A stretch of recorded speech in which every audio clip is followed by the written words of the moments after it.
Welcome back to Canadian Justice, where we are discussing a settlement with Tim Hortons, who it's been revealed was tracking customers through their mobile app in violation of a number of privacy laws. Now, the class action has a settlement of a coffee and a donut, which I mean, a lot of people have been critical of. But Vass, what is the challenge of deciding what the penalty should be to compensate customers if there actually is no proof of a financial loss?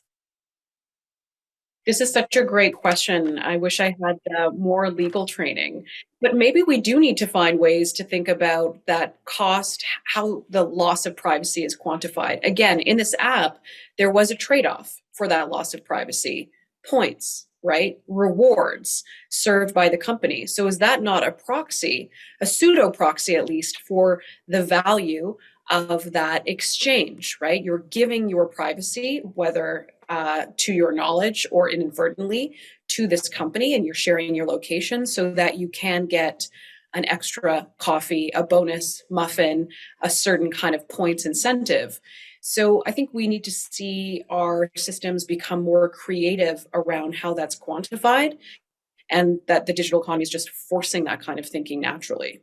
Yeah, do you think that there's an understanding among consumers that even if this data might not have financial value to them, it has Mm. huge financial value to the company? This is the example I gave at the beginning of my husband, who said, "I don't care if they track me. They can know what I'm doing, know where I vacation. If they're going to give me a free coffee, let them have at it." But that information has huge financial value to the company.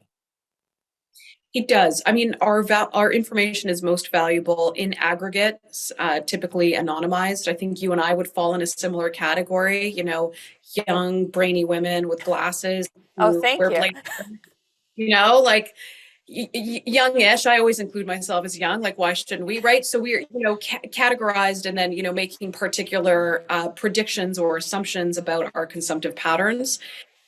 No, I don't think people always appreciate how data is valuable, because we present data as being valuable when it's monetized, when it is sold. Our data is not as valuable to Tim Hortons if it gives it away to other people.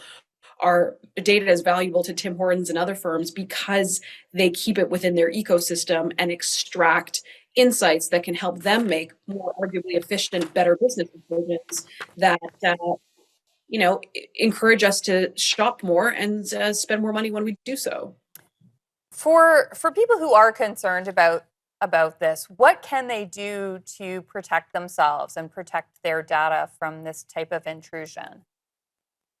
Well, I guess, people can play around with their settings and certain apps, but we need to bring more of a consumer protection lens to this. And I also think we need to ensure there are alternatives for people. So ways that they can access those benefits, right? Those modest discounts without being forced to use a loyalty app or to pay with their privacy. And I think Canada has kind of a natural precedent with something very boring and older, the Canadian anti-spam legislation, CAStle. And I'm not just building a castle in the sky here, but we have a precedent where you can choose not to receive personalized be on a listserv from a firm, but they can't block you from accessing their product or service. So again, can people still get discounts? And this applies to things like grocery discounts. People are more price conscious than ever before. We're in this inflationary period. It can't just be loyalty programs where you have to share tons of information so that you can get a discount on bread or eggs or milk. That's not cool. So I'd love to see us tinker and change from that perspective as well, not just from the privacy lens. Yeah, I mean, certainly CAStle, a lot of viewers might be familiar with this as a requirement. One of the requirements is if you're on a list, you need to be able to unsubscribe, that your data can't just be sold to other parties, that type of legislation. I think it doesn't occur to a lot of people that that could be used in this way. And I think in the absence of reforms to privacy legislation, which so many privacy advocates in Canada have said is badly outdated, very badly outdated. In the absence of reforms, it's great to have some creative thinking about how the existing laws that we have, like CAStle, could be used to to better protect consumer privacy in instances like that. So it's a really fascinating argument you brought up. We've got to go to commercial break now, but when we come back, I want to touch briefly on this notion of tech-lash, this backlash to tech that you've written about in the Globe and Mail. We're going to go to break, but we'll be right back.